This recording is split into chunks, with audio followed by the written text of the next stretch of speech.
Como os decía, me llamo Julián, soy especialista en medicina, la educación física y el deporte. Y bueno, dentro de esa experiencia en medicina deportiva he trabajado mucho en deporte de élite, porque pasa como con los laboratorios que son los que pagan, en el mundo de medicina deportiva los que pagan son los deportes de élite, pero siempre que he podido me he derivado mucho también al mundo del fitness y del mantenimiento en general. Y en mi consulta particular de medicina deportiva, lo que más veo son deportistas cotidianos o gente que viene, como pone ahí también nutrición deportiva, que viene a que le ponga una dieta. Yo digo a la gente que yo no pongo dieta, dice, si pone nutrición, ¿cómo que no pone dietas? Digo, no, yo intento ayudar a la gente a que aprenda a comer. Ni siquiera me atrevo a decir que les voy a enseñar a comer, ¿no? Intento ayudarles a que aprendan, darles más conocimiento para que puedan hacer las cosas un poquito mejor. Y además, yo utilizo mucho esas dos herramientas en las que más he trabajado yo, que es la nutrición y es el ejercicio.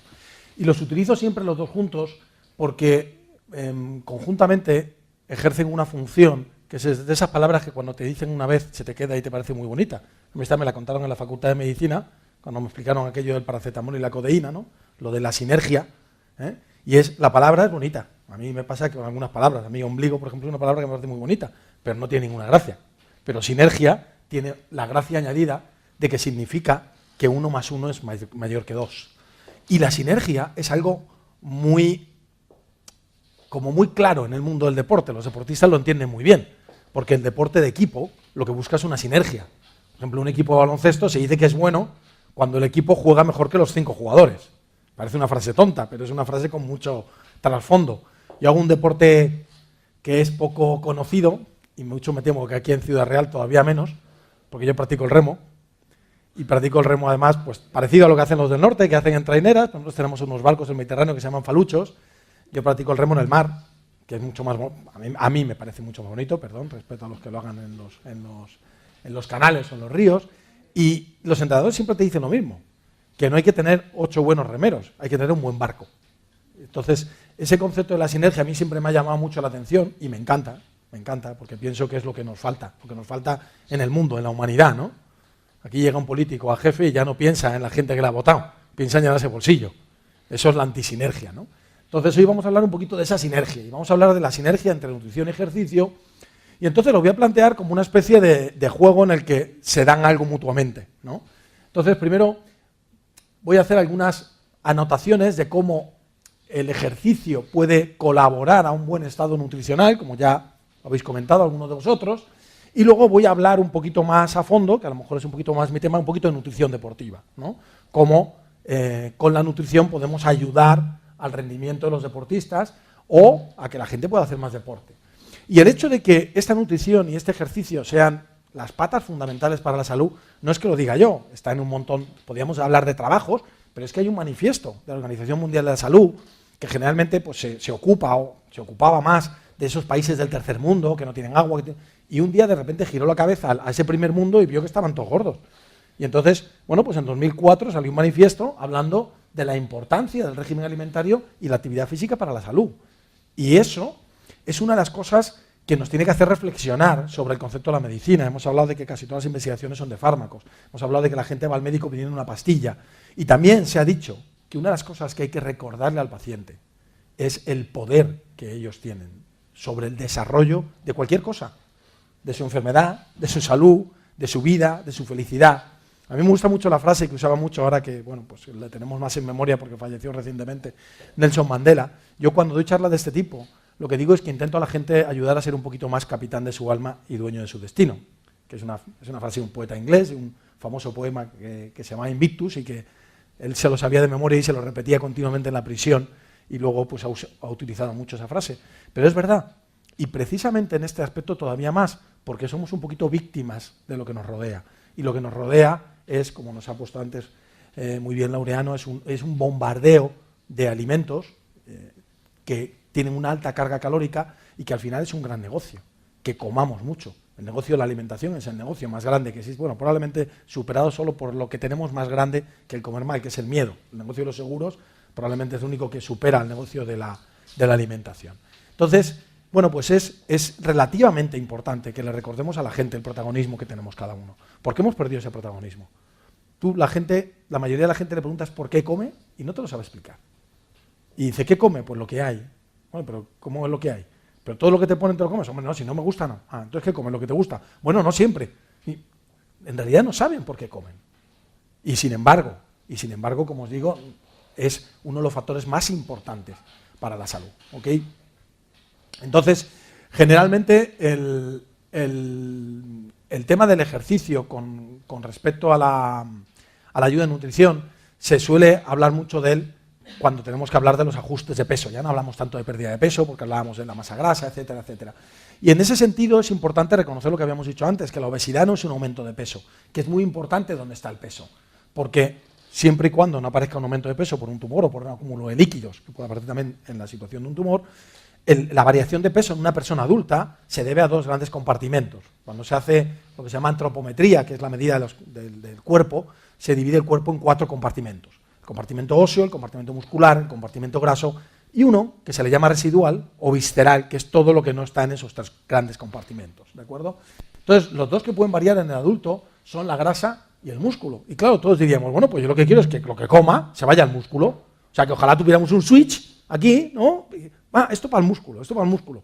Sin embargo, para que se vaya algo al músculo es dificilísimo. Tienes que estar yendo al gimnasio todos los días, pim, pam, tomar el alimento en el momento oportuno, esa proteína en ese momento. Es dificilísimo. Y sin embargo, que vaya la grasa es muy, muy fácil. Claro, la gente dice, pues esto está mal hecho, ¿no? Parece un diálogo de monólogo, pero está mal hecho. Y yo, la teoría que tengo es una teoría, yo la llamo la teoría del alien.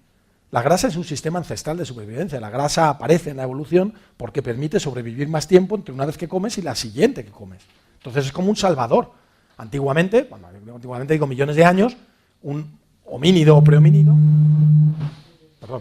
sobrevivía si llegaba a volver a comer. O sea, tú comes y estás vivo. Y si llegas vivo a la siguiente comida, sigues estando vivo. Ese era el truco, no había más.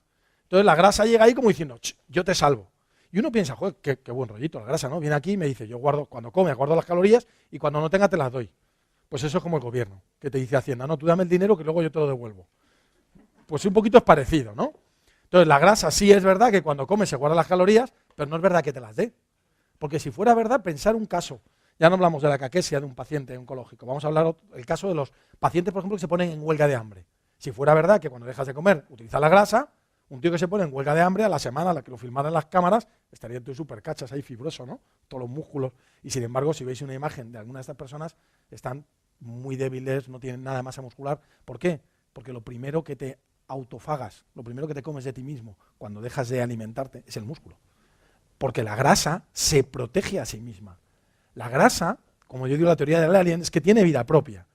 Lleva tanto tiempo ahí que ha desarrollado gran cantidad de sistemas, como nos han explicado muy bien, está tremendamente conectada al cerebro y es capaz de modificar nuestra conducta y de sobrevivir ella misma. La grasa tiende a mantener la masa de grasa y cuanto más grasa tenemos, más tiende a mantener esa masa de grasa. O sea, no se preocupa de tu cuerpo en realidad, se preocupa de ella misma. Y entonces cada vez que llega comida, el problema es que cada vez que llega comida, se la lleva. Y estas son las nuevas teorías de la obesidad, que en realidad no tenemos más grasa porque comemos más, sino que comemos más porque tenemos más grasa. Y ahora me diréis, ¿pero por qué tenemos más grasa? Pues probablemente por la alteración del patrón alimentario hacia alimentos de alto índice glucémico en gran parte y también por la alteración del patrón de vida y el estrés, lo que hablamos de la relación del cerebro, de ese estrés, de ese cortisol, de ese mal sueño, etcétera, etcétera, que favorecen ese mayor acúmulo de grasa y esa acumulación de grasa mayor al final pide más comida y lo que se ha visto es que el ser humano regula muy bien lo que se llama la energía disponible. O sea, un ser humano tiene que tener una cantidad de energía disponible. Viene en forma de azúcares, ácidos grasos, en sangre, está controlado. Entonces, ¿qué ocurre? Que cuando tú tienes mucha grasa, en cuanto comes, la grasa se la lleva. Y tú te quedas sin energía libre. Y tu cuerpo te pide comida. Te pide comida porque no la tienes. Esto es como si dijéramos, imaginárnoslo en dinero. ¿Qué pasa? Si tú recibes todos los meses tu sueldo y te dejas de los mismos gastos, mantienes una economía estable. Pero si a ti de vez en cuando te dan un montón de pasta y luego no te dan pasta y luego te dan un montón, cuando te dan mucha pasta dices, cago con ella, bueno, pues voy a coger fondos de inversión, voy a meterla aquí y allá.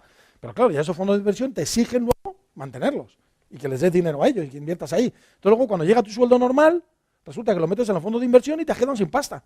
Pues tienes que volver a trabajar para conseguir más pasta. Es un poquito el lío en el que nos metemos con todo esto, ¿no? Entonces, Yo lo llamo el alien y digo que tiene más poder de nosotros sobre el que creemos, y tengo un amigo que es un especialista en cámaras de estas ocultas y consiguió sacarle una filmación. Y es lo que os comento, lo curioso del hambre es las estrategias que tiene, ¿no? Cómo nos autoconvencemos de tantas cosas. Cuando llevas muchos años trabajando con gente en el área de la nutrición, cómo se cuentan las cosas, ¿no? No voy a comer. Y al final, como dice la frase que viene ahora, el hambre consigue lo que quiere, ¿no? Y yo le digo a la gente que si cree que no es verdad, que no tiene un alien, hay una prueba de fuego para sacar a los aliens, para que salgan a la luz, que es el buffet libre. Cuando llegas al buffet libre, el alien se vuelve loco, empieza a pegar botes, coge de todo, que siempre parece que los platos de los buffet libres son pequeños. Y son platos así de grandes, pero siempre parecen pequeños, ¿no? No te cabe todo lo que quieres coger, ¿eh? Entonces, lo que pasa es que forma parte de nosotros. Entonces yo le digo a la gente que tenemos que entender al alien como una mascota. Y entonces tenemos que llevarlo, pues como se educa a una mascota, con cariño, con seriedad, pero con cariño, ¿no? Entonces, claro, no es lo mismo conseguir tener una mascota chiquitita, un perrito de estos majos, monos y muy bien educado y muy simpático, que tener un Rottweiler loco. Con un Rottweiler loco no puedes salir a la calle, ¿eh? Entonces, claro, cada vez que llegue el S, llega el buffet libre, ¡ey! Quieto. Quieto. Y es difícil, claro que es difícil. Claro que es difícil, porque educar una mascota es difícil. Y no se debe hacer, yo le digo a la gente, cuando yo le cuento a la gente esto, pues hay que encontrar la forma de matar al alien o del fármaco. No hay que matarlo, hay que quererlo, porque es parte de ti. Pero hay que quererlo en el sentido de, te voy a ayudar a que no sufras, porque yo creo que hasta la grasa sufre. Porque cuando es tan grande no hay manera de darla de comer. Entonces, hay que quererse a uno mismo y ayudarse a hacer esos cambios. Y uno de nuestros grandes aliados es el músculo. Porque independientemente de que sea el elemento ejecutor del esfuerzo, que por eso hacemos ejercicio, para promover el músculo, porque se crea un fenómeno de adaptación, y que condiciona la imagen, que vivimos en el siglo de la imagen, y está muy bien poder manejar esa imagen, tiene un papel muy importante en la regulación del metabolismo. Hemos hablado mucho de los índices glucémicos y tal. La mayor parte de los receptores GLUT4 están en el músculo. Y eso es lo que genera la diabetes tipo 2 al final, ¿de acuerdo? Entonces, lo podemos ver al músculo como un guerrero que lucha contra el alien, como nuestro aliado para luchar contra ese alien. Y entonces, ¿cómo vamos a afrontar la batalla contra la grasa? Bueno, pues frente a los atajos clásicos, las dietas de vaciamiento de glucógeno, de no tomar nada de azúcar, es verdad que pierdes peso. ¿Por qué? Porque el organismo almacena azúcar. Si no tomas nada de azúcar, lo primero que pierdes es el almacén. Y lo segundo es que por cada gramo de azúcar que almacenas casi 3 de agua. Luego encima pierdes mucho agua. ¿De acuerdo? Y lo tercero es que es verdad que las dietas esas tan pobres en azúcares, que son peligrosas, por supuesto, no son recomendables, pero elevan los cuerpos cetónicos, que son anoresígenos, que van a esas células a decirles, no tengo hambre, y tienes menos hambre. Pero, frente a eso que está ocurriendo, que estás perdiendo toda tu masa muscular al mismo tiempo. Y eso no es saludable, ¿de acuerdo? O la deshidratación. Dices, bueno, si puedo eliminar las reservas de glucógeno, que son unos gramitos, comparado, pues fíjate con el agua, que pues bueno, hablamos aproximadamente un 60%, depende de la cantidad de grasa que tengas.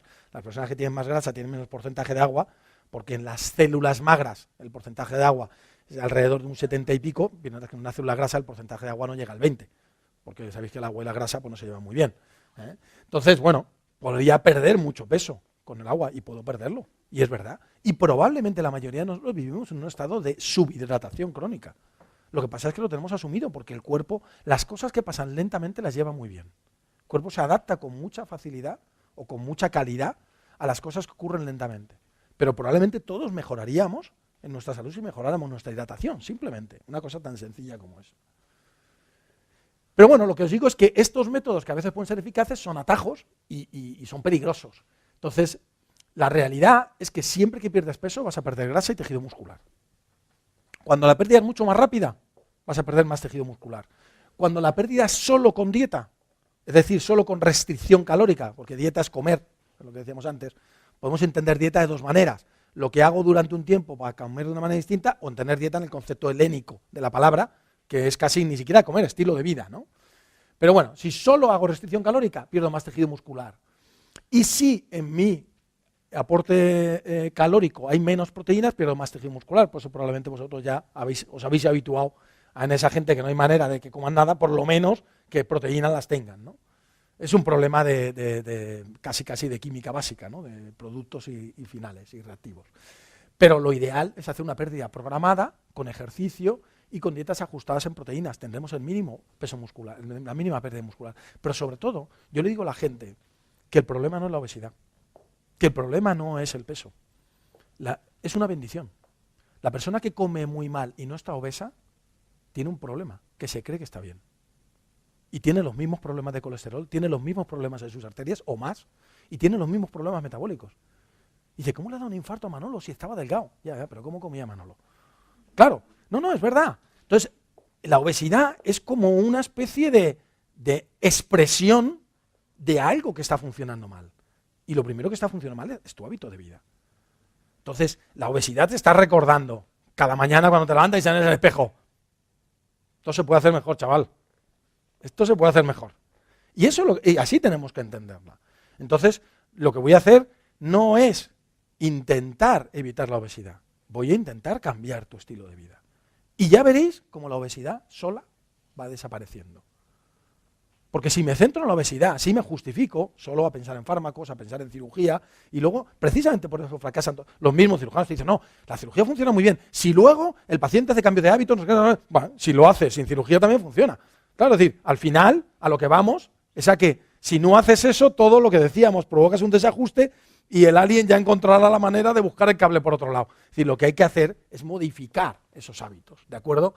Y en ese sentido, la ciencia lo tiene claro, ¿no? Tiene clarísimo que es acción sinérgica, que si añadimos ejercicio a una restricción dietética, a una restricción calórica, tenemos muchos mejores efectos, y que la proteína tiene mucha importancia para mantener la masa libre de grasa. Por lo tanto, para bajar peso perdiendo grasa y manteniendo masa muscular, una dieta adecuada en proteínas, que aquí hay un gran error. A mí no me gusta, y esto se hace mucho en nutrición y dietética, calcular gramos de proteína por kilo de peso al día. Porque yo me puedo tomar 80 gramos de proteína en el desayuno y no valen de nada. No me están cubriendo mis necesidades proteicas, porque mi organismo no es capaz de asimilar en una comida, probablemente en una persona normal, más allá de 25 gramos de proteína. Luego esos 80, probablemente estoy condicionando que la mayoría de ellos también se transformen en grasa. Y por supuesto que el hígado los utilice de manera energética, no de manera anabólica, ¿de acuerdo? Entonces yo creo que es mucho más importante, por eso pongo dieta adecuada en proteínas, adecuada en cantidad y adecuada en los tiempos. Daros cuenta que el organismo almacena y regula y controla y manda de un lado para otro y juega con las grasas y juega con los hidratos de carbono, pero no lo hace con las proteínas. Por eso es muy importante el dar un aporte de proteínas no alto, en dosis altas, sino continuo a lo largo del día y adaptado al tipo de actividad. Las personas, que luego hablaremos un poquito de deporte, que estamos en deporte lo sabemos. El culturista sabe muy bien, aunque haga muchas cosas mal, hay muchas que hace muy bien. Y una de las que sabe bien es que tiene que tener las proteínas ahí a tiro del músculo cuando hace ejercicio, porque se abre lo que se llama una ventana metabólica y en ese momento esas proteínas van a tener muchísima más utilidad que la misma cantidad y las mismas proteínas en otro momento. ¿De acuerdo? Bien, y por supuesto asociar ejercicio. El ejercicio puede ser de gran ayuda en un correcto equilibrio nutricional, por eso cuando una persona que tiene sobrepeso me dice, doctor, quiero hacer algo con esto, le decimos, vamos a empezar a hacer ejercicio. Vamos a empezar a hacer ejercicio, ¿de acuerdo? ¿Por qué? Bueno, se han dicho muchas de esas cosas, ¿no? Que disminuye, utiliza la grasa, sobre todo la grasa abdominal, lo ha comentado antes Laureano, lo que hablábamos de los receptores GLUT4, aumenta el metabolismo basal, psicológicamente mejora la adherencia a los programas, sobre todo si haces algún ejercicio que desplaces tu peso corporal. Si tú sales con la bici con los amigos y cada vez que llega una cuesta te dejan el último, te das cuenta que tienes que perder peso. O si sales a correr y no puedes con tu alma, te das cuenta que tienes que perder peso y es más fácil que pierdas peso, ¿de acuerdo? Y esto es muy importante. Una persona gorda, activa, tiene menor mortalidad que una persona delgada, sedentaria.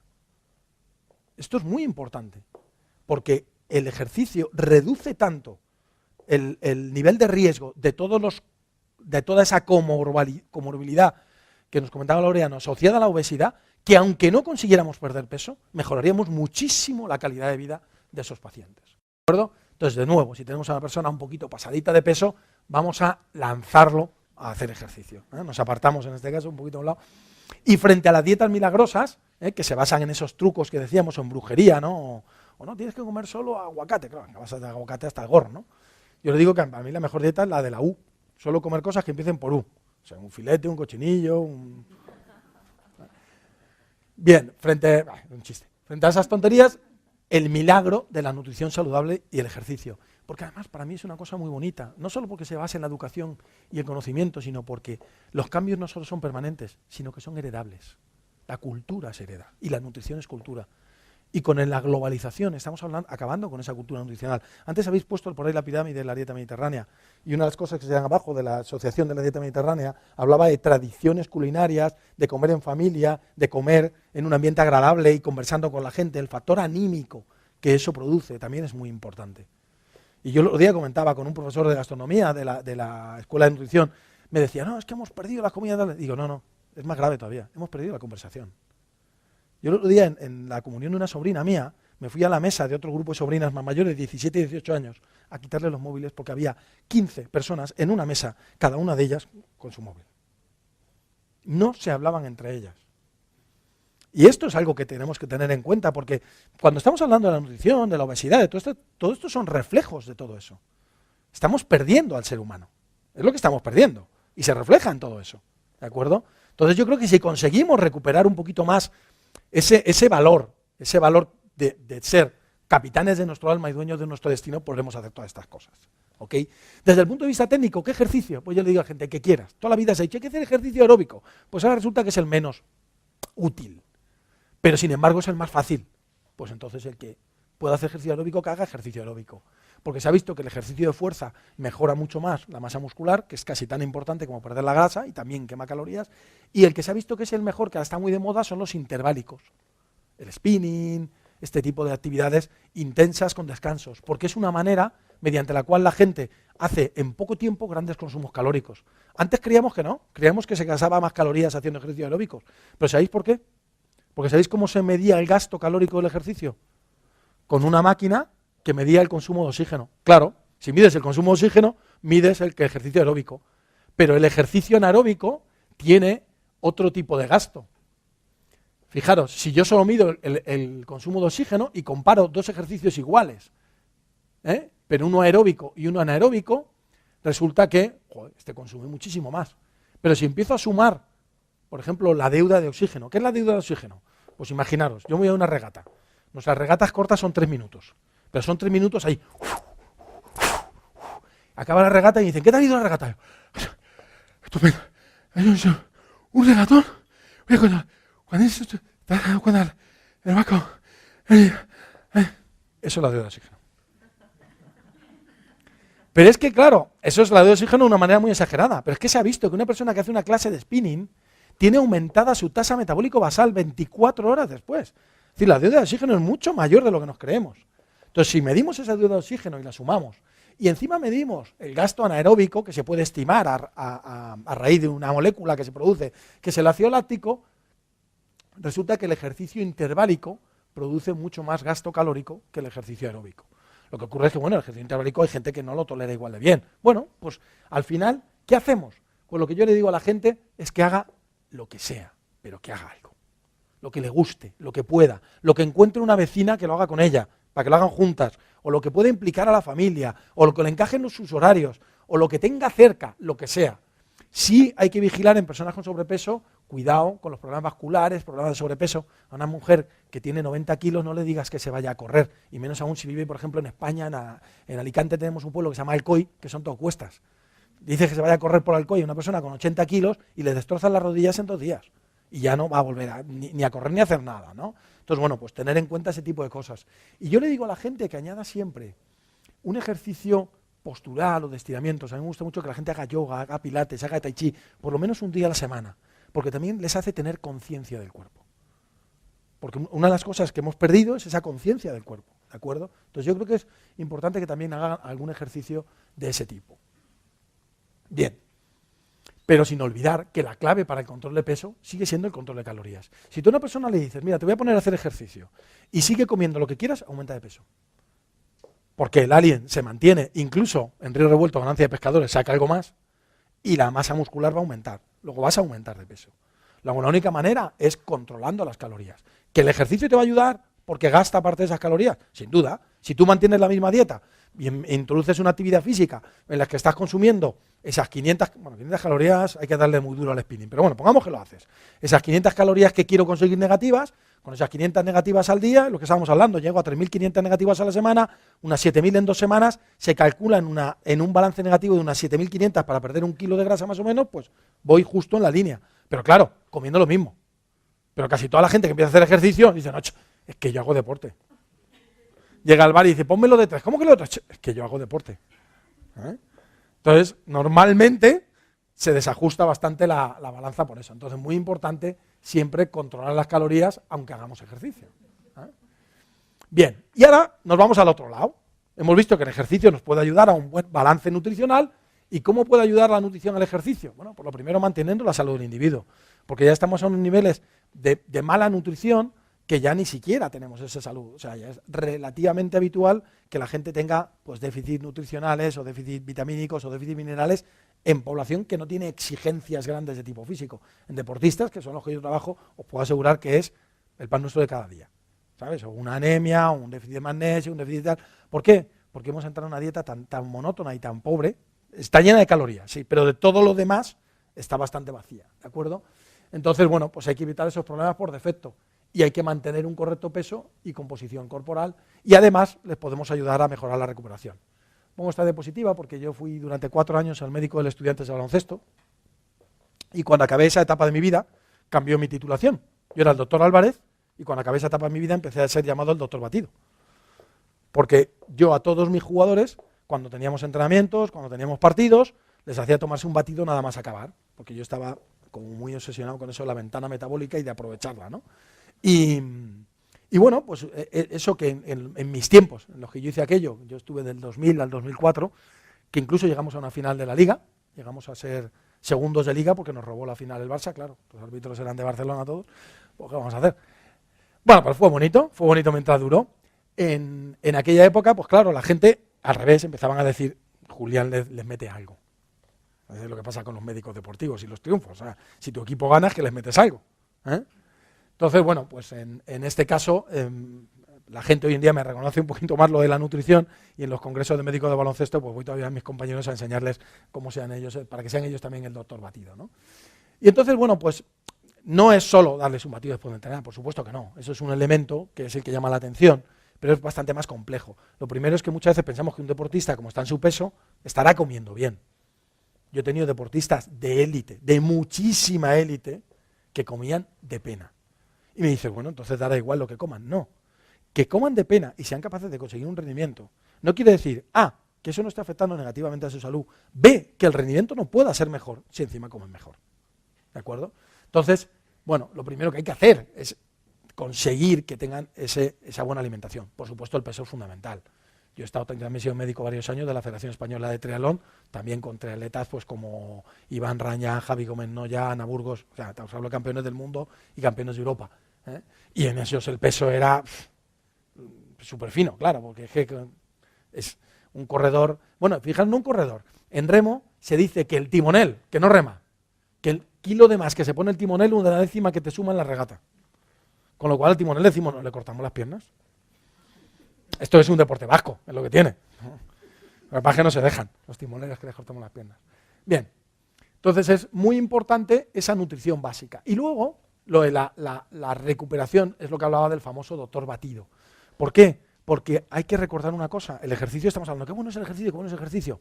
Bueno, es una frase hecha, el ejercicio en sí es malísimo. El ejercicio malísimo. El ejercicio destruye todo. Pero lo que provoca el ejercicio es buenísimo. Porque por cada cosa que rompe, fabrica dos y mejor. Pero hay que fabricarlas. Entonces, si tú haces ejercicio y no le das al organismo lo que necesita para hacer esa reconstrucción, por ejemplo, yo me voy al gimnasio, yo quiero tener más bíceps, y me voy al gimnasio, pim, pam, ahí a machacar mi bíceps, para decirle, yo lo que estoy haciendo es decirle a mi bíceps, no me bastas, ¿vale? Y entonces mi bíceps lo que hace es el ejercicio, se rompe, y entonces en la reconstrucción dicen, tío, ya que vamos a reconstruir, vamos a hacer uno más grande, que este tío es un animal y nos va tal. Y entonces van construyendo uno un poquito más grande. Pero claro, si yo estoy destruyéndolo para decirle eso, y luego no le doy el material para construir uno más grande, lo que haría es ir perdiendo mi bíceps. no es una cosa que la veamos así, pero sí vemos mucho en deporte lo que llamamos los sobreentrenamientos, el síndrome de fatiga crónica. Y es algo que también se ve mucho en los pacientes oncológicos, los síndromes de fatiga crónica, porque en este caso se asocian a los tratamientos, se asocian a la enfermedad. Entonces, por eso es muy importante y por eso ellos utilizan muchas estrategias que tú les has dicho que son muy comunes a las que decimos nosotros, el espaciar mucho las comidas, el meter proteínas en muchas... ¿Por qué? Porque tratamos de evitar esos estados catabólicos. El ejercicio en sí es una situación catabólica, pero con la gran ventaja de que genera un estímulo anabólico, ¿de acuerdo? Entonces, bueno, siempre que hagamos ejercicios vamos a necesitar más de todo y además, si hacemos ejercicio profesionalmente, vamos a querer hacer lo mejor posible, ¿no? Y los planteamientos clásicos dicen, bueno, como una persona que hace deporte come más, pues ya tiene más de todo. Pues sí, pero no, porque hay muchos trabajos que muestran que con solo comida la mayoría de los deportistas tienen déficits nutricionales. Cuando hicimos esta misma jornada en Barcelona, invité a la doctora, a Vicky Pons. Victoria Pons es la doctora encargada de nutrición del CAR de Sant Cugat. Y bueno, pues sin nombres y tal, pero nos empezó a sacar análisis que ellos hacen nutricionales muy detallados de las dietas de todos los deportistas y me decían, es que todos caen por algún lado. El que no le falta el hierro le falta la B12, el que no le falta la B12 le falta magnesio, al que no le falta tal le falta proteína, al que no le falta esto le falta lo otro. Entonces, hoy en día no es tan fácil tener una dieta equilibrada, sobre todo si haces ejercicio, ¿no? Y en el fondo lo que buscamos es rendimiento, buscamos conseguir victorias y sobre todo buscamos no tener problemas cuando hacemos ejercicio, no tener que retirarnos de una prueba o no tener que abandonar. ¿De acuerdo? Y yo a la gente le pregunto, sobre todo a mis estudiantes de educación física, les pregunto siempre dónde está la diferencia entre estos dos tipos. No sé si saben quiénes son. Este es Usain Bolt, récord mundial de 100 y 200 metros, y este es Tyson Gay, que independientemente de que, bueno, que tuviera mala suerte con el sorteo de apellidos, este hombre fue el principal contrincante de Usain Bolt en una carrera mítica, que fue en el Campeonato del Mundo en Alemania, y donde él batió el récord del mundo. Y él fue segundo, hizo la mejor marca de su historia. Pero fue segundo, ¿de acuerdo? Y yo cuando digo dónde está la diferencia, me dicen mis estudiantes, que son muy listos, que Usain Bolt cruzó primero la línea de meta. Digo, sí, sois listos. Digo, ¿pero qué más? Entonces a veces les pongo la carrera, no la voy a poner porque es un poquito larga, pero bueno, les pongo la carrera porque cuando sale esa carrera del récord del mundo, al final vemos a toda la prensa y todas las cámaras, este tío, no sé si os acordáis, con esa postura ahí al lado del récord y tal, y fue el hombre de moda. Le hicieron 1000 entrevistas, le adoptó un guepardo que lo llamó Usain y tal y cual, y estuvo todo el rato en la tele. Y mientras estaba él todo el rato en la tele, ¿sabéis dónde estaba este? Entrenando. Y se vieron un año más tarde, en la Golden League, en Estocolmo. Tyson Gay entró primero y mirar Usain Bolt. Pero sobre todo mirar esta carita y esta carita. Y aquí está batiendo el récord del mundo y es el primero. Luego, ¿cuál es el mayor determinante del rendimiento de un deportista en la competición? Porque este chaval hace lo que hace, que a todos nos sigue pareciendo increíble. Independientemente de que si no se habéis dado cuenta de que cada vez que sale una lesión sale con menos peso. O más fino, como dicen los deportistas entre ellos. Este es de la última. Fijaros que ya solo falta que le dibujen ahí los nombres de los músculos, que se los tatúen encima. ¿Por qué? Por el rendimiento en el entrenamiento. ¿Por qué Nadal es tan buen jugador? Porque le ves entrenar y da miedo. Bueno, alguna me ha dicho que precisamente no le da miedo esta foto, pero bueno. Me entendéis lo que quiero decir, ¿no? Por cómo entrenan. Entonces lo importante del ejercicio es el entrenamiento. Pero esto lo estoy diciendo, bueno, pero yo no soy Nadal, es igual. En mi entrenamiento, también lo importante, en mi deporte, también lo importante es el entrenamiento. En el deporte de una persona que hace deporte para no tener un infarto si quieres, o para perder peso, también lo importante es que ese entrenamiento sea útil, al revés, es mucho más importante. Porque estamos hablando a lo mejor de 5 entrenamientos a la semana o de 3. Si no los hacemos bien, no vamos a ningún lado. Entonces, es muy importante. ¿La competición es importante? Claro que es importante, pero el entrenamiento es mucho más importante, porque el entrenamiento es el que genera adaptaciones. Yo no entreno porque sí, yo no le digo a la gente, haz ejercicio porque venda yo zapatillas. Yo le digo, haz ejercicio porque haciendo ejercicio modifico su cuerpo, y como decía Laureano, incluso con la nutrición y ejercicio modifico sus genes, la nutrigenómica o la genómica en general. El ejercicio modifica la expresión de muchos genes. Y esa modificación es la que yo busco. Eso se llama adaptación y se consigue no haciendo un ejercicio, se consigue haciendo ejercicio de manera continua. Eso es lo que genera que mi cuerpo interprete que la situación es nueva y saque una nueva versión de mí mismo. Y eso es lo que yo le recuerdo a la gente. Yo no soy yo, tú no eres Laureano, tú no eres Manuel, tú eres una versión de Manuel, tú eres una versión de Laureano, y yo soy una versión de Julián. Y estoy trabajando en la siguiente versión de Julián. Y los tíos estos que hacen cuentas con eso de los genes, dicen que aproximadamente una persona normal renueva aproximadamente el 98% de su cuerpo en 2 años. O sea que dentro de 2 años, si yo ahora soy Julián 5.3, dentro de 2 años tendremos la versión 5.4 de Julián. Pensemos en eso.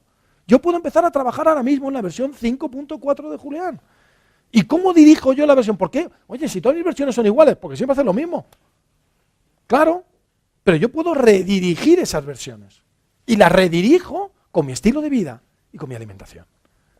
Y al redirigir esas versiones, consigo cambios porque cada vez que estoy viendo cada día. Por eso en esa destrucción y construcción a veces salen errores que se llaman tumores. Eso es un borrón que aparece ahí, que de repente en esa destrucción y construcción sale algo mal. Pero eso ocurre porque nos estamos destruyendo y construyendo continuamente. ¿De acuerdo? Entonces trabajemos en eso. Y el ejercicio es la mejor herramienta. Os digo lo del entrenamiento porque, como decía, se entrena a algún nivel, quiere decir que un deportista de élite, Santiago Sanz, es uno de los mejores maratonianos del mundo en silla de ruedas, es deportista profesional, vive de lo que gana ganando maratones en silla de ruedas y de sus sponsors, ¿de acuerdo? Es un tío espectacular.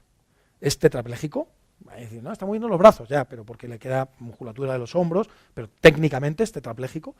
Él tiene una enfermedad de Charcot, que es una de estas neuromusculares en la que va perdiendo de distal a proximal, pero que se detiene en la adolescencia. Y él ha perdido totalmente toda la musculatura de las piernas y el 90% de la musculatura de los brazos. Su bíceps es un bultito que sale aquí. ¿De acuerdo? Bueno, pues este chico es licenciado en Educación Física. Ha hecho una carrera. Y se va por ahí, porque yo le estoy dirigiendo la tesis sobre entrenamiento en altura, porque es una de mis especialidades, estuve 6 años en Sierra Nevada, y se va por ahí a entrenar en altura él solo. Se coge su silla de correr, que es esta, la de andar, sus maletas, sus tal, y se va a Perú a un hospedaje. Por supuesto no creéis que se va ni en taxi, nada, se va en autobuses y en lo que pueda, porque no tiene dinero para hacer eso. Y se va. Y a mí lo que me apasiona de este chaval, no es solo eso, sino que mucha gente le ve y dice, ¡ay, qué pena! Y te miran a ti y dice, no, a mí me das pena tú, yo estoy mucho más sano que tú.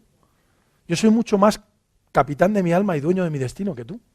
Y es verdad. Y es un tío feliz, está casado, tiene 2 niñas, es un tío encantador, es una bellísima persona y él todo esto lo consigue a través del ejercicio. Y como sabe lo importante que es eso, pues un día va a entrenar, qué bonito, mira, estoy en una pista chula con el uniforme de España, no sé qué, pero otro día está entrenando así y está entrenando igual. Y como yo le digo a la gente, yo por ejemplo tengo el hábito de hacer ejercicio cuando me levanto por la mañana todos los días, porque creo, y no tengo tiempo para hablar de eso, pero en principio supone una activación diferente al resto de ejercicios. Activa todo tu cuerpo y además haces que ya crees, lo que decía, esa tasa metabólica aumentada, que no solo es que gaste más calorías, sino que ya partes de un consumo de oxígeno más alto y cualquier exigencia que tengas a lo largo del día va a ser más fácil. Bueno, pues yo hay días que me cuesta levantarme. Hay días que dices, ¿qué me voy a levantar ahora yo a hacer ejercicio? Y yo pienso en que estoy aquí. Y digo, si yo se lo quiero contar a la gente que es tan importante, tengo que hacerlo. Y lo hago. Lo hago porque creo que haciéndolo me lo demuestro a mí mismo y se lo demuestro a la gente. ¿De acuerdo? Yo hay veces que cuando llego a algunos sitios de esto y doy charlas y tal y no sé qué y no sé cuántos y no sé quintos y digo que tengo 50 años, hay gente que me dice que no es verdad. Digo, bueno, pues yo espero estar mucho mejor cuando tenga 60. Espero que dentro de 10 años me dejéis volver por aquí, intentaré dar la charla de estas y veremos si es verdad. Entonces, es muy importante tener ese concepto de que es un trabajo de todos los días. Nuestra vida es un trabajo de todos los días. Nuestra salud es un trabajo de todos los días. Y en ese trabajo, cuando lo hacemos en forma de ejercicio, en realidad la mejora no se produce cuando hacemos el ejercicio. Se produce después, se produce en la recuperación. Por eso es tan importante la alimentación de la recuperación. La alimentación y el descanso. Por supuesto, habíamos hablado de la importancia del descanso. ¿De acuerdo? Y no es solo rellenar el combustible que he gastado, por eso decía que no es solo gasolina. Si miramos un poquito más, antiguamente cuando se echaba gasolina en la Fórmula 1, estaban todos los mecánicos alrededor. O si os vais a un París-Dakar por la noche, es una locura, una auténtica locura. ¿De acuerdo? Y eso ha creado una nueva cultura, que es lo que se llama nutrient timing, la importancia de cuándo tomes los nutrientes, porque hay un ambiente hormonal variable, y eso es muy importante, que se modula normalmente por lo que llaman los estudiosos de la cronobiología, los Zeitbergers, que son los marcadores de esa cronobiología, que son fundamentalmente la luz solar, a través de la melatonina, pero también nuestras horas de descanso, nuestras comidas y el ejercicio. Y hay una serie de señales celulares que empezamos a descubrir. Esto, bueno, pues es un trabajo relativamente antiguo, pero es muy bonito porque es una rata mutante, es como las tortugas ninja, pero en rata, que corría más que las demás, que aguantaba más que las demás. ¿Y qué le pasaba a esta rata? Bueno, esto es una tinción de PAS, que es una tinción que se hace en el hígado para ver glucógeno, tenía mucho más glucógeno, que tenía mucho más de una proteína que se llama PGC1-alfa. ¿Y qué es PGC1-alfa? Es una de esas señales celulares. Es una señal celular que cuando tú haces ejercicio se produce PGC1-alfa y estimula los depósitos de glucógeno y la síntesis de todas las enzimas implicadas en el metabolismo de la glucosa. Luego, esas ratas eran más capaces de producir energía. Tenían un motor de más centímetros cúbicos, pero conocemos muchas más. Los factores, los insulin-like, los factores de la hormona de crecimiento y todo lo que rueda alrededor de las AMPK, de los AMP cíclicos, relacionados con todas las vías metabólicas de cambio con el ejercicio, de producción de proteína, de mejora de la producción de glucógeno, etcétera, etcétera, etcétera. Esto hoy en día estamos empezando a entenderlo, pero bueno, en general, a través de todos esos sistemas, lo que vemos es que al final el ejercicio produce un anabolismo. Entonces tenemos que entender que durante el ejercicio se produce un catabolismo, pero el ejercicio luego estimula ese anabolismo. Pero tenemos que distinguir básicamente dos cosas. Si hemos hecho un ejercicio de fuerza o un ejercicio de resistencia. ¿Por qué? Porque el principal estímulo de un ejercicio de fuerza es destrucción de músculo. Y el principal estímulo de un ejercicio de resistencia es gasto de combustible, utilización de combustible. Y generalmente adaptan más a ese nivel.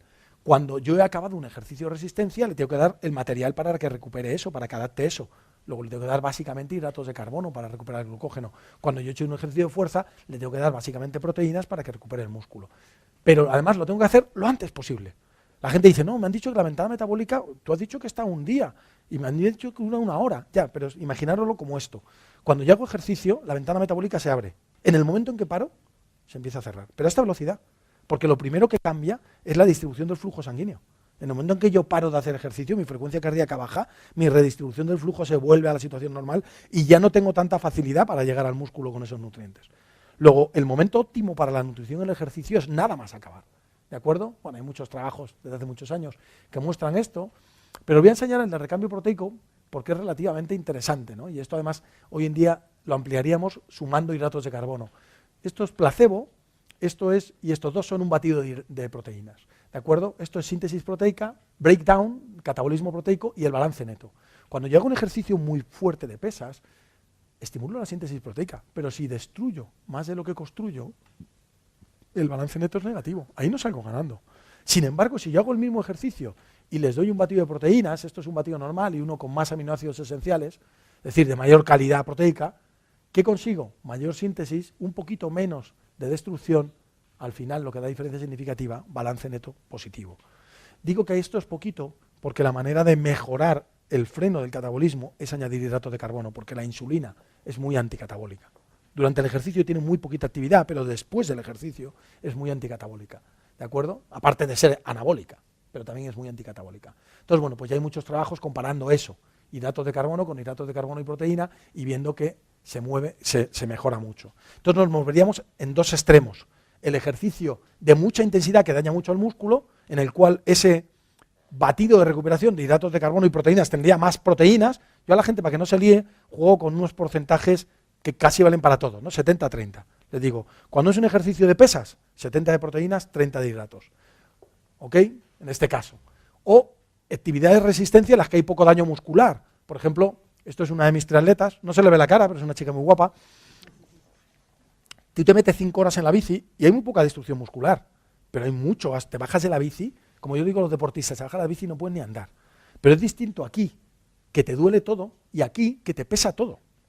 Entonces yo les digo, cuando te duele todo, 70% proteínas. Cuando te pesa todo, 70% carbohidratos.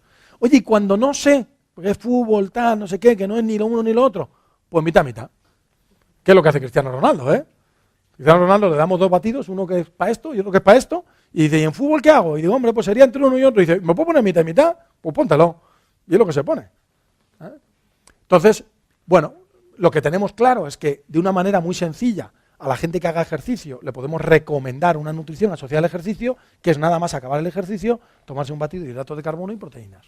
más proteínas cuando haga fuerza, más hidratos de carbono cuando haga resistencia, ¿de acuerdo? Son estudios complicados porque fijaros que la mayoría de estos estudios se hacen a nivel muscular, la síntesis de proteína la valoramos por un aminoácido marcado, que es generalmente fenilalanina, se coge arteria y vena femoral de una pierna como pierna de estudio y de la otra pierna como pierna control, lo cual quiere decir que es difícil que la gente se prende voluntaria a esto, es relativamente complicado. Entonces, si veis, los estudios pues son de, no se ve casi, pero lo leo yo, 6 varones, 5 varones, 4 varones y 4 mujeres, pero lo bueno es la consistencia. Fijáis, algunos no llegan a obtener diferencias, pero todos los que obtienen un cambio neto es positivo en un montón de estudios.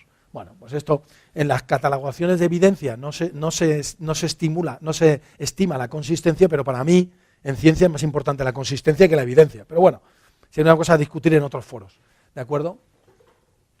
Y al final lo que está claro es que se puede mejorar esa adaptación que produce el ejercicio, y estos son algunos de los consejitos que les pongo yo a los deportistas. Cuando haces entrenamiento de fuerza, como no robas todo el flujo sanguíneo, puedes incluso tomar algo de aminoácidos antes o durante. Siempre que hagas ejercicio tienes que poner mucha atención a la rehidratación y le puedes añadir vitaminas, antioxidantes, hidratos de carbono y por supuesto sales a esas bebidas, y después del ejercicio el famoso batido del doctor Batido. Y para eso utilizamos los suplementos, simplemente para hacer eso de una manera sencilla y práctica, igual que os pasa a vosotros, ¿no? Cuando un enfermo de cáncer no come ya nada, pues si consigues que se tome un batido al día. Yo, por ejemplo, mi madre era artrítica reumatoide, falleció hace un par de años, pero en su época más tardía ya también tenía muchos problemas de cándidas, también tomaba metrotexate, etcétera, etcétera, y una de las cosas que yo conseguí para mantenerla un poco es conseguir que tomara batidos. Le decía, oye, ¿por qué no te meriendas un batito de chocolate? Y yo sí lo iba metiendo así, y le metía entre comida y comida, le dejaba que comiera lo que gustaba, y entre lo que ella comía lo que gustaba, le metía de vez en cuando un batidito, ¿de acuerdo? Hay que tener en cuenta que un suplemento lo utilizamos para mejorar, pero sigue siendo comida. Es comida en otro formato, en un formato al que a lo mejor no estamos tan habituados, pero probablemente si tú te vas a una persona de la edad media y le enseñas una hamburguesa, le parecería una cosa muy rara, y ahora sin embargo nos parece comida, ¿de acuerdo? O un palito de cangrejo, le enseñas un palito de cangrejo a alguien del siglo XVIII y piensa que eso es un arma o algo así, ¿no? Sin embargo hoy lo consideramos comida, Dios sabe lo que tiene un palito de cangrejo menos cangrejo, pero bueno. La cuestión es que los suplementos o los complementos nutricionales son alimentos y ni son mágicos ni son medicinas, que esos son los problemas que a veces tiene a nivel de cultura popular, ¿no? Que intente sustituir a las medicinas pero sin embargo se llevan muy bien, si pueden trabajar también en sinergia. Y las premisas fundamentales, evidentemente, si es un alimento no puede hacer daño, lo que pasa es que en el mundo deportivo los contaminan a veces sin querer, se les cae un poquito de anabolizante dentro y cosas así, con lo cual también suelen ser doping, y sobre todo que sea rentable, que eso sí es verdad, que hay muchos que no hacen daño, que no están contaminados, pero que la gente se deja un dineral en suplementos, como tú decías, que luego no van a ningún lado, ¿no? Entonces yo digo, invierte en el gimnasio, eso te lo gastas en la cuota de gimnasio, o en suplementos que de verdad te den algo, ¿no? La realidad es que todos los deportistas consumen suplementos y no saben exactamente por qué. La mayoría de ellos se los toman como buscando la poción mágica, ¿no? Están esperando que pase algo como esto.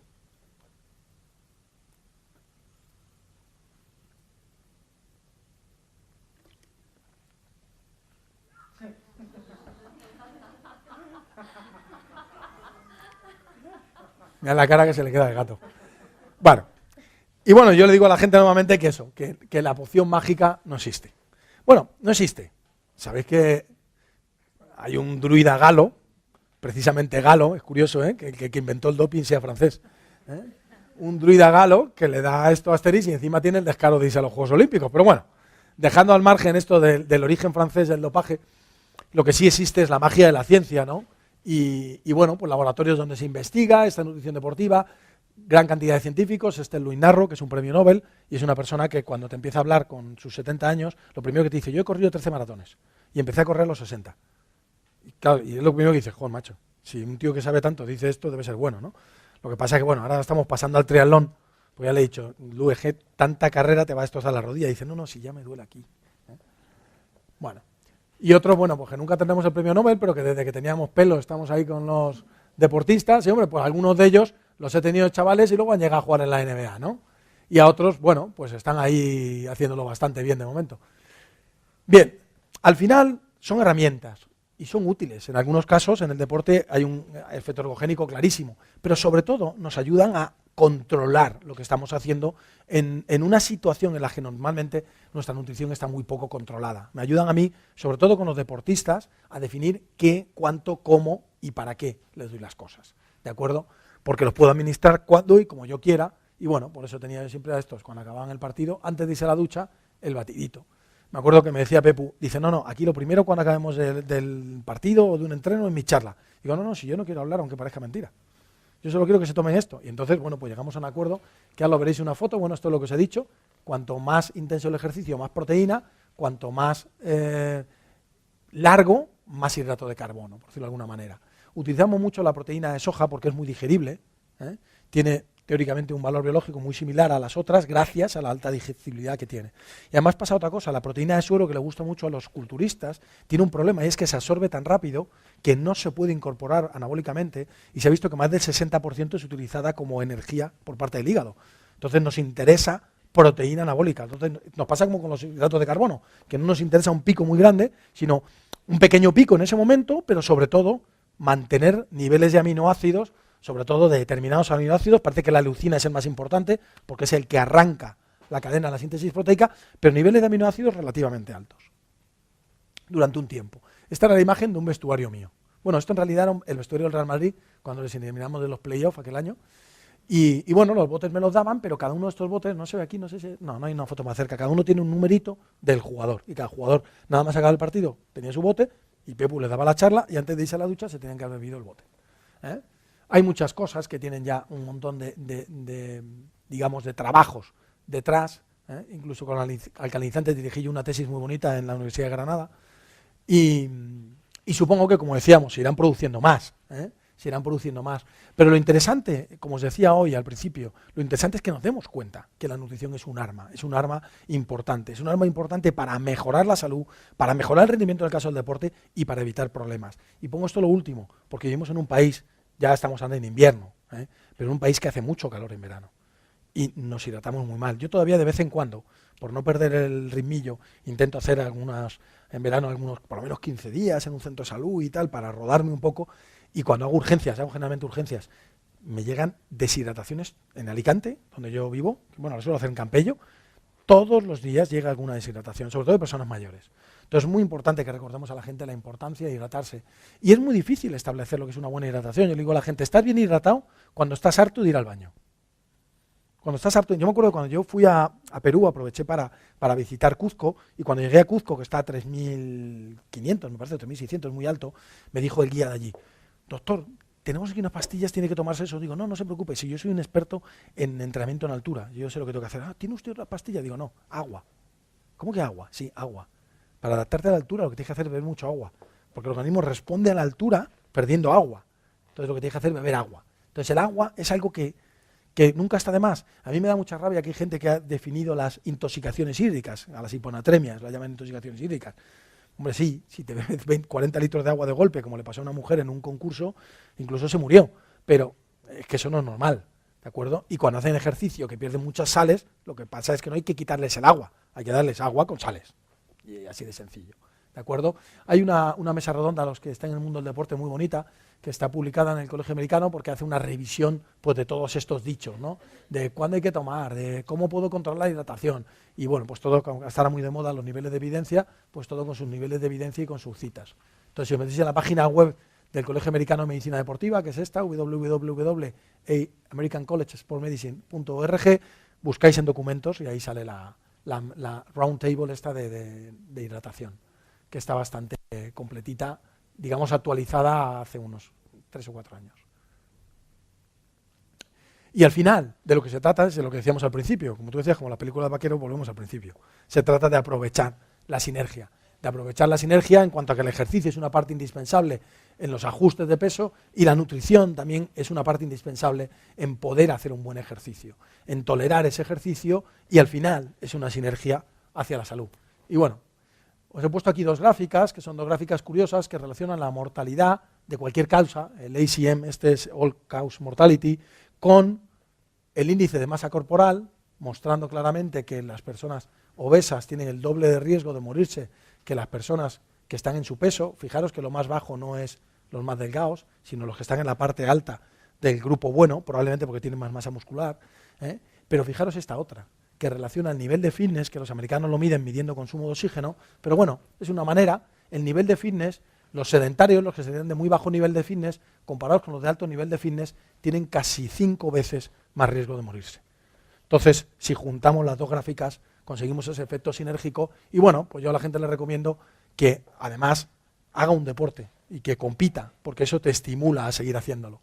Y bueno, pongo una foto, este es el último campeonato de España de remo, este es mi barco, ese soy yo, este es mi barco otra vez, calentando antes de una prueba, y este señor que está aquí detrás de mí, que bueno, que también estaba remando aquí de esta regata, que esta la ganamos, esta es la nuestra en Campello, esto es nuestro mar, aquí es donde entrenamos, y esto después de esta regata, que estamos celebrando que hemos ganado, este compañero que está aquí detrás es también médico de familia, se llama Vicente Giner, y yo tengo 50, pero Vicente tiene 63 años, y está compitiendo en remo, ¿de acuerdo? Entonces, lo que os quiero decir es que al final esto es una apuesta de cada uno, ¿eh? Es una apuesta de cada uno, y es una apuesta de cada uno, no solo de cada uno de nosotros, que por supuesto lo es, sino de cada uno de nuestros pacientes. Por eso yo acabaría diciéndoos que cuando venga un paciente de esta situación, que generalmente tiene muy poco conocimiento de por qué le pasa eso, pues que le recordéis que esto no es una dieta equilibrada, que lo llevéis probablemente a la dieta mediterránea, que claro que la recomienda Strupp, porque él es el que, bueno, el primer Predimed, porque ahora ya no está en el grupo, se ha salido, ha habido muchas moviditas ahí, pero bueno, la dieta mediterránea es muy buena, que lo llevéis a una dieta saludable, y si este es su estilo de vida, pues también le digáis que puede cambiar un poquito el estilo de vida, que intente hacer un poquito de ejercicio, y yo os aseguro que si conseguís esos cambios, en no demasiado tiempo, tanto él como el resto de su familia os lo van a agradecer. Eso era todo lo que quería contaros. Muchas gracias.